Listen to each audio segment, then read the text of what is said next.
Welcome to the Reversing Diabetes with Elaine MD podcast. This is episode number 181.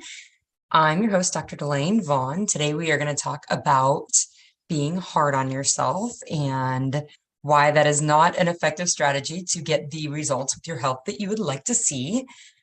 Before we get started, my dog only decides to itch whenever I'm talking. Clearly, it hasn't itched the whole time. So sorry, I've got 3 dogs in my recording space and they all have collars on and they can be noisy. So I apologize for any background noise. Before we get started, I want to talk about meds. I always want to point this out. If you are on meds for your type 2 diabetes, you have been medicated because of the way you previously ate, which means if you change the way you're eating, that you will need to change your medications in order to keep you safe. If you don't, you may get very sick. So you need to, if you are making these changes, you need to have a tight conversation with your physician or your provider who's prescribed you your meds so that you can have a line of communication open with them and you can know when you need to make medication changes. Okay, this is what I do for my clients. This is what we do in my group. I help them know when they need to call their doctor and say, hey, listen, my blood sugars are this. I need to know what you want me to do. That's what I help them with. But if you are making these changes on your own, like you're like, yeah, Elaine's got these great ideas. I'm going to go ahead and totally do this. That's awesome. I love that. However, I want you to be safe about it because you can get very, very sick if you're on medications for type 2 diabetes and you start to make some of these dietary changes. The one medication that's probably super safe to do this with is metformin, but if you're on anything but metformin, you need to have a conversation with your doctor and you need to have a way, like a set out plan for when your blood sugars drop to this number, you call them and they will look at your numbers and they'll give you some feedback. Okay. A lot of times that looks like emailing or maybe even faxing in. I guess that's pretty old school, but faxing in blood sugar logs to the nurse and having the nurse go talk to the doctor about it. And then the nurse gives you a call back on what medication changes need to be made. So if you're on meds, please be very careful. It can be dangerous to change the way you eat when you've been medicated for the way you previously ate. Okay. Before we get started, I do want to point out that if you are not following me on Instagram, if you're not following me on Facebook, please do so. Any free sessions that I have, any seminars, webinars where I'm offering information to everybody about how to do this, they will be announced on those social media platforms. If you're unaware, I am broadcasting the podcast every week on YouTube.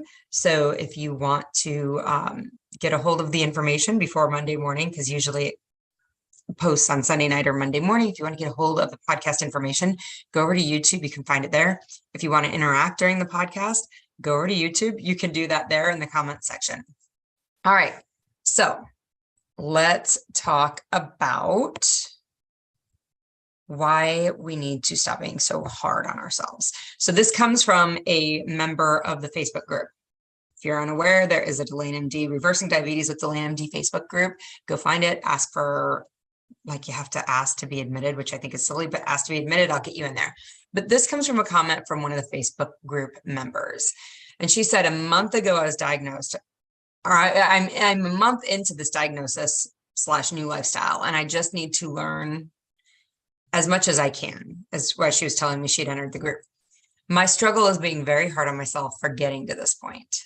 I knew better, but chose not to take the warning signs seriously. So now I'm seriously diving in all the way. So I love that. And I love that she was able to be so vulnerable in this being hard on ourselves. And I told her, I was like, I'm going to do a podcast on this, so watch for it. So this is for you. Let's talk about being hard on ourselves. Sometimes I'll hear this from clients. I'm hard on myself. And this feels like shame. It feels like guilt. It feels like secrecy. Sometimes it's I'm harsh on myself. And that also probably feels the same. But the thought that gets us stuck is I need to be harsh on myself in order to create the results that I want. So when I ask women with type 2 diabetes what they want, like, what is it that you want here? They give me answers like, I want freedom from food. I want peace about my health. I want to be healthy. I want a long-lasting, enduring life. I want to feel less anxious about the things that I eat. So if you consider I need to be harsh on myself being harsh on yourself is never going to create those feelings, those things that you want. So think of stories where you have a harsh authoritarian figure. So maybe a parent or a principal or a boss, whatever that might be. These are the kind of people who might say things rudely, right?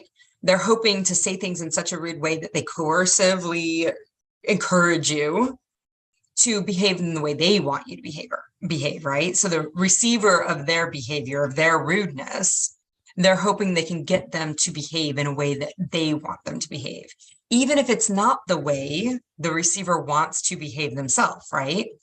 These relationships typically have an element of rudeness or coercion or berating, or maybe overt aggressiveness, or even like typically maybe passive aggressiveness, or even sarcasm, right? It's a very one-sided relationship. Somebody is making somebody else feel badly in order to get a behavior that they want. So parents who parent like this, they're harsh authoritarians, and they do this for a number of different reasons. And I want to probably preface this is I think I've been guilty of doing this, and usually in the form of sarcasm with my kids. And it's not, I've realized over the years, I'm like, oh, that's not the way I want to show up to this. So I think that it happens, and it's not always a malicious line in us, but it's just the way we have seen these situations managed. And so we mimic what we've seen, right? So parents who do this, either they saw it from their parents, like they have, their father was, harsh and abrupt and maybe rude and maybe a little aggressive, right? Or they think it's funny. I've fallen into that, right? Like I would parent with sarcasm because I thought it was really funny to make a joke out of something ridiculous.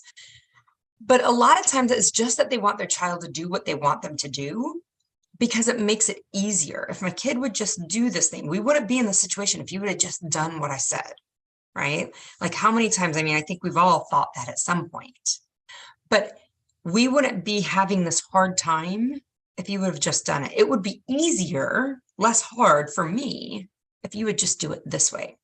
So the intent behind this is not because it's what's better for the child, even though sometimes it is, right? The intent behind this is how do I make it easier? And now we all understand, like parenting, my mother says it's not for the weary, right? It's not for the weak of heart.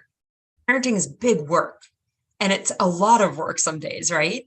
But when we do it from a space of how to make life easy on us versus from how do we love our kids and raise kids that we want in the world, that's where the difference is. The action, like the thing that you're expecting of a child is no different, right? A lot of times the thing that you want your child to do might actually be better for your child. Telling my child not to play with matches is better for my child, right? But doing it rudely or berating them or being passive aggressive or sarcastic or harsh with them is never better for my child, right? So authoritative parents tend to use phrases like the good kids versus the bad kids. And they talk about how good kids behave. And if you were a good kid, you'd behave this way, right? Like that's how this authoritative, this harsh voice comes out of other humans. I think most of us are very familiar with bosses who do this, right? Like we've had the bad boss, right? We've all seen this, right? They give direction, feedback, and criticism, heaped with sarcasm, berating, passive aggressive, or rudeness, right? Most of us are pretty familiar with this, and they definitely talk about the good employees. A good employee for this organization would do X, Y, and Z, okay? Both of these situations, when we talk about the good kids or the good employees, they connect the receiver, the person receiving that message, their value to the actions that they perform, right? So they connect their value to the things, okay? So I want you to think about, and of course, value is never connected to the things that we do. Our value is inherent. I like to believe it's my favorite thing. I was given another breath in my lungs this morning. I got today. I have some value in the world because I am here to do something. I love to think about that each morning. I got breath in my lungs, so I got enough value to get up and do something. Like somebody thought I did, because I still got breath in my lungs. So we all have value. Value is not tied to the things that we do. It's inherent, and we all have it. So when the person who is the receiver hears this harsh voice, how do they feel? So if you think about the kids that hear this, children raised by parents who are authoritative and authoritarian may go on to have problems with authority later in life, right? Certainly, it's likely that they don't feel heard. They don't feel like they're seen. They likely will have hard times expressing themselves. They might even struggle with setting boundaries in their lives. They might have issues with depression and anxiety, right? They do not love doing the things that they were coerced to do, right? Like they never love cleaning the room. You know why they don't love cleaning the room? Because it reminds them every time of their parents screaming at them and making them feel little about it, right? These relationships typically in adulthood are very strained. Frequently, these children struggle with keeping a relationship with those parents. There's certainly hear me on this, there's no peace in that relationship. And it's typically a lot of anxiety in that relationship. Employees of bosses who are sarcastic or berating or passive aggressive and rude are not happy employees. They don't like staying at their job. They don't do it because they love it. They do it because they need the paycheck. They have anxiety about going to work. And they describe their work environment as toxic. They use these words, right? There's nothing healthy about the work environment, right? There's no freedom. There's no peace. The receiver of the harshness is never feeling free or peaceful or healthy or like they want to endure longer or less anxious, right? That's not how they feel in these relationships. The receiver of harshness is typically feeling like, how do I get out of this? They feel avoidance. Maybe they feel disgust. Maybe they feel hatred. They do not want to be in that situation. They look for any opportunity to get away. Children in these homes, raised in these homes, look for the first ticket out. College as far away as possible, a crappy boyfriend who will take them to some other home, country, city, state, whatever, right? Employees in these environments use all of their sick days, even when they're not sick. They use all of their vacation days as soon as they can. They use any personal days they get, and they do not feel obligated to stay any later than they need to, any later than absolutely is required. They may not be interested in taking any work home in order to get the company ahead. They struggle with depression and anxiety too. And most people, when they are in these situations, have a feeling that they want to contribute to their profession, right? They want to have a profession. They feel like they're contributing to something bigger than themselves. And it's really hard to do. They have this berating boss. They're unhappy in this situation. So if anybody asks them about the organization, they have nothing nice to say about it, right? So if you think about this, what this does for the company, and even if you think about the children that are like just getting out of town as quickly as possible, like maybe by racking up a bunch of student loan debt, or maybe by being in this crappy relationship with some significant other to whisk them away, right? They are sabotaging themselves in very subtle ways. Employees who are unhappy in their work, they're sabotaging their organization, their company in very subtle ways, okay? So I want you to apply this to health and health goals now. Do you find that you have goals, and when you're not meeting them in the way you expected to, that you have this harsh self-talk about the choices you make?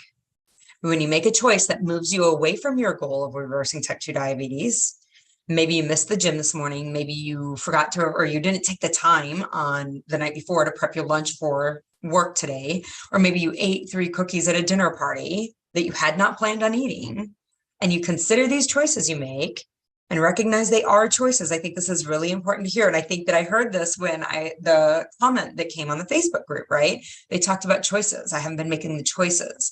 These are choices. You made a choice to stay in bed. You made a choice to not take the time the night before to pack your lunch for the day of, and you made a choice to eat those 3 cookies. For the love of all that's holy, cookies do not jump into your mouth. We make these choices. And it's very easy. This is where we start to berate ourselves. This is where we start to be harsh with ourselves. But I want you to understand, when you can accept and own the choice, that is where your power is. Owning that decision is where your power is. When you realize it's a decision I made, and you can start to investigate why we make this decision versus letting go of any responsibility for those decisions. If you didn't make the decision, then you can't do anything to fix it. If you made the decision, it's all yours to get it fixed, okay? But when we consider the choices that we make and we find this harsh talk, you may not even notice the harsh talk. It may be simple feelings of disappointment or guilt or shame or disgust or even hopelessness. Do you find when you're looking at your health goals and looking at the choices that you make that you want to hide? Because if you're wanting to hide, it's because you're feeling some of those feelings. Remember, the human being, when it feels shameful, it wants to hide. This is how aggressive humans in our life keep it a secret, right? This is how abusers keep it a secret, whether it's child abuse, sexual abuse, spousal abuse, whatever it is.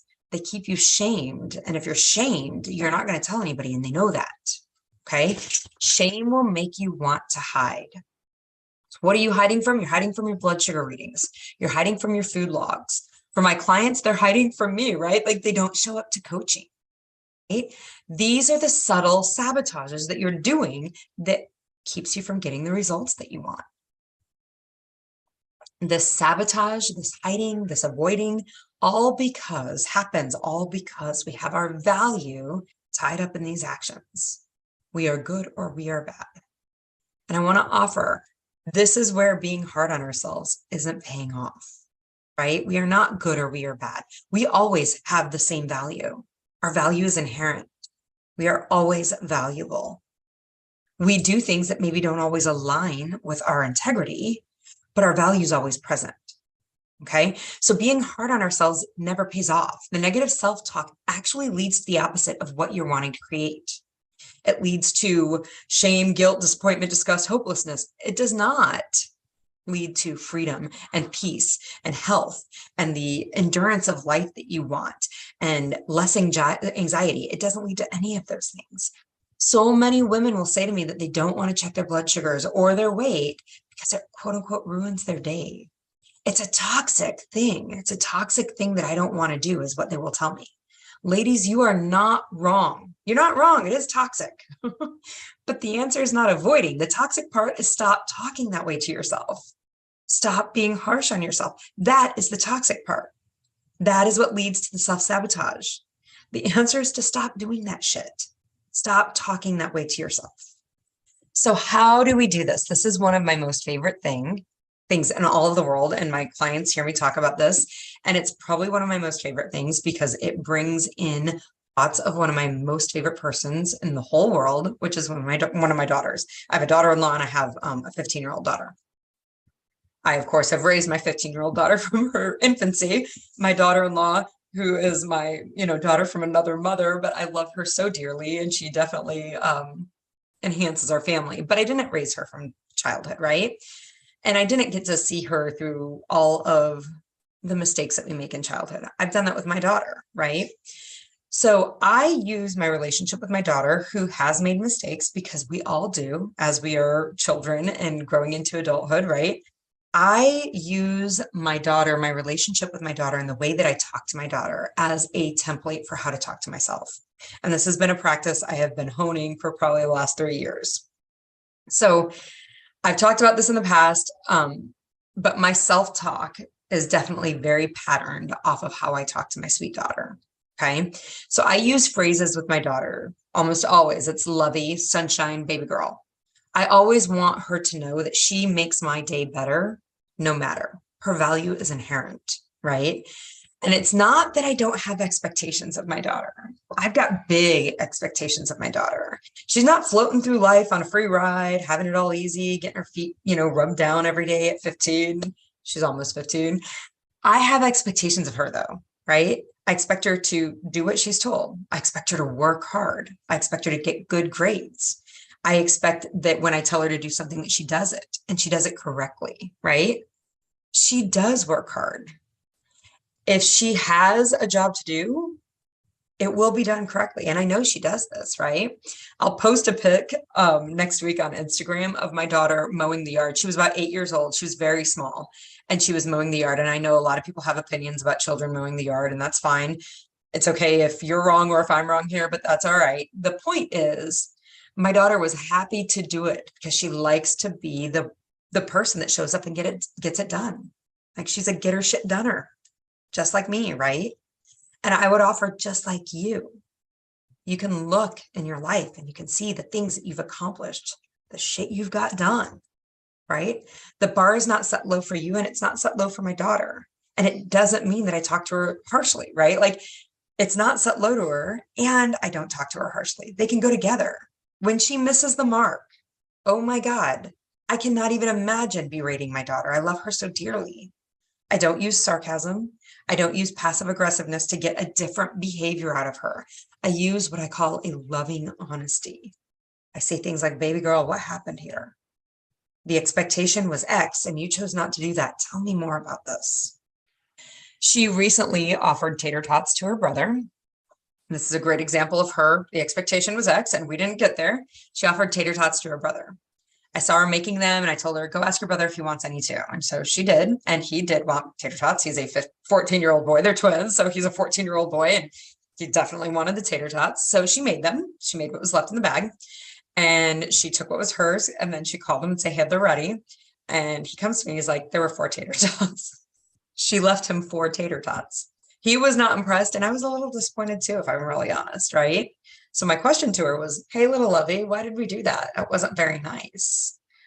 Of course, in my head, I'm like, why did we even ask him if he wanted some, if we weren't going to give him any, right?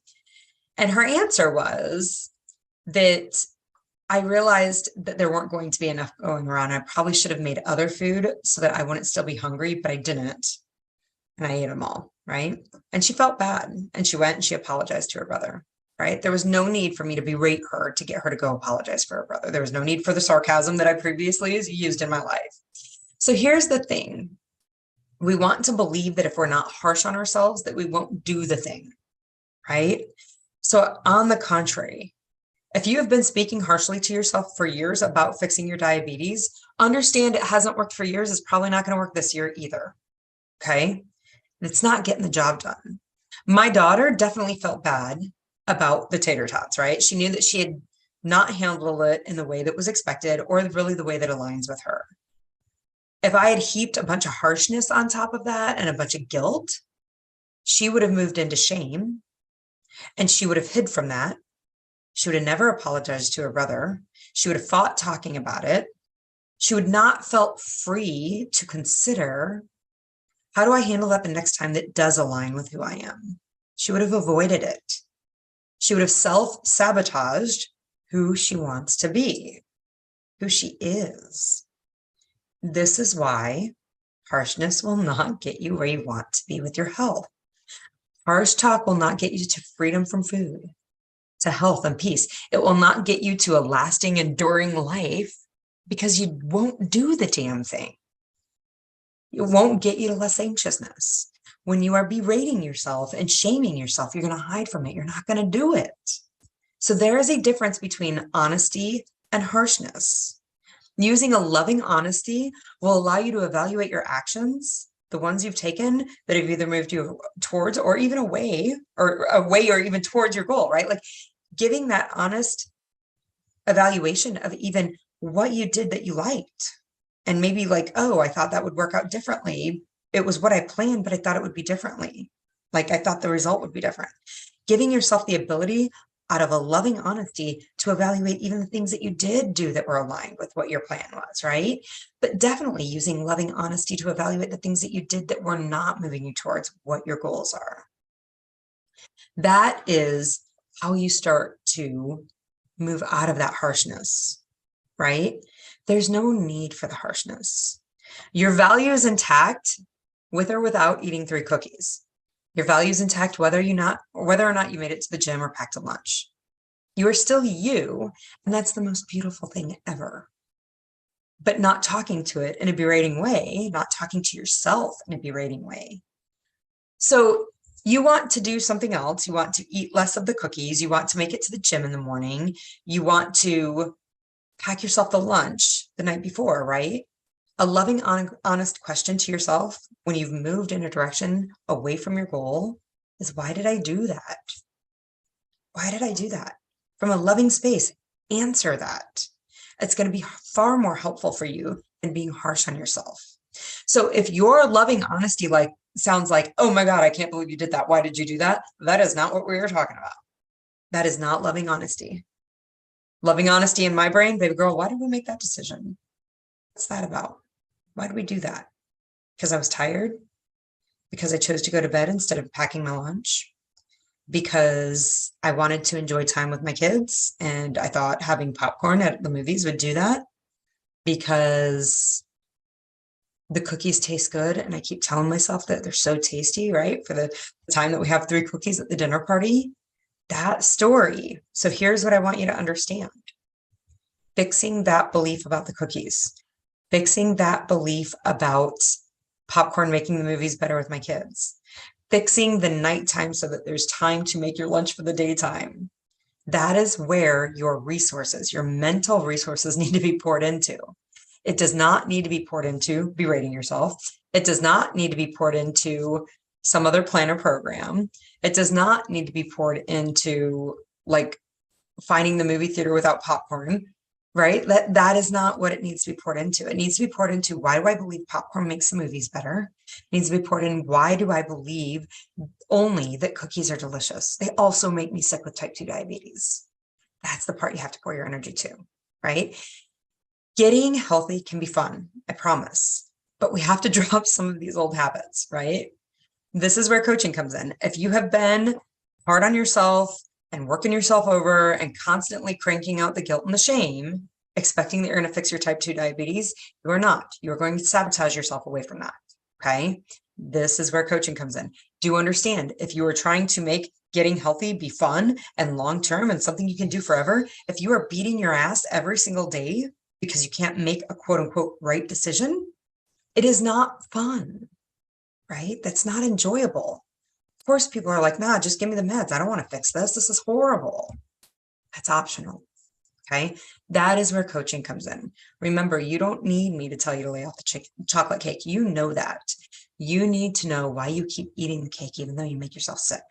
And these things, these harsh ideas, this being harsh on yourself is part of what you sabotage yourself with. If you're talking to yourself harshly, it's likely that's a huge part of the reason why you can't stop doing the things that make you sick. And this is where coaching helps you reprogram that. If you're interested in my program, it's a 6-month program for women with type 2 diabetes. Send me a message, Delane@DelaneMD. We'll set you up a consult and we'll get you started so you can reverse type 2 diabetes in your life, get it out of your life, make 2023 the last time you have to be talking to your doctor about this. All right, I will be back next week.